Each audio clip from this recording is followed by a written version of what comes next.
ازيكم عاملين ايه اعزائي المتابعين؟ طبعا معانا النهارده فيديو جميل جدا. تابع الفيديو للنهايه، في اقل من 3 دقايق في حاجه كده عظمه بتتعمل.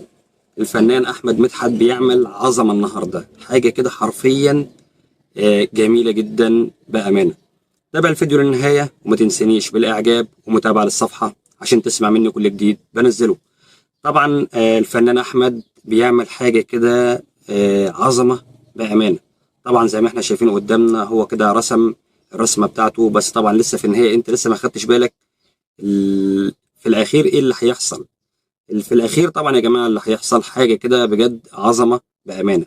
زي ما قلت لكم في اقل من 3 دقايق فيديو حرفيا جميل جدا جدا جدا بامانه، وتحب تسمعه وتعيد الفيديو مره واثنين وثلاثه من كتر حلاوه الفيديو ومن عظمه الرسم اللي هو بيرسمه. طبعا الفنان ده زي ما انا قلت لكم قبل كده، الفنان ده انا اعرفه شخصيا. حاجه كده بجد مبهره وجميله جدا بامانه.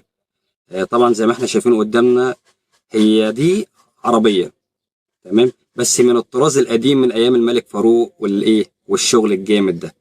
بس طبعا زي ما انتم شايفين بدخل الالوان وكل حاجه في مكانها، مش سايب تفصيله بامانه في الفيديو خالص.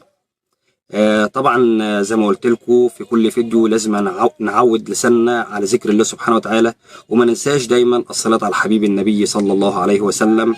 طبعا زي ما انا قلت لحضرتك انت وهو، لو عجبك الفيديو ما تنساش الاعجاب حتى للفنان اللي بيرسم قدامكم. وتابع الصفحة عشان خاطر ايه تلاقي مننا كل جديد.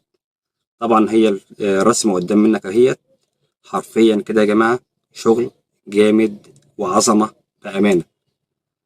طبعا الفيديو خلاص خلص. شوف بقى الرسمة بقى يا باشا، حاجة كده تسلم ايدك يا ابو حميد، تسلم ايديك فعلا.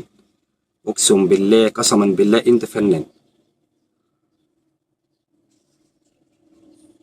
بسم الله ما شاء الله. طبعا زي ما انتم شايفين الرسمة قدامكم يا جماعة، حاجة كده في منتهى الجمال والروعة بأمانة. يعني كل تفصيلة في الفيديو بتتكلم عن نفسها. الله أكبر عليك. طبعا لكل عشاق الرسم والديكور يتابعونا يا جماعة، وما ينسوناش بالإعجاب والمتابعة للصفحة. طبعا زي ما انتم شايفين قدامكم ادي العارضة، ما كانش لها لازمة خالص العارضة، بس بعد الرسمة ديت بقت أفضل ديكور وأحلى ديكور تشوفه حرفيا قدام منك. شابوه أحمد مدحت، شابوه بجد، فنان يستاهل كام إعجاب يا جماعة.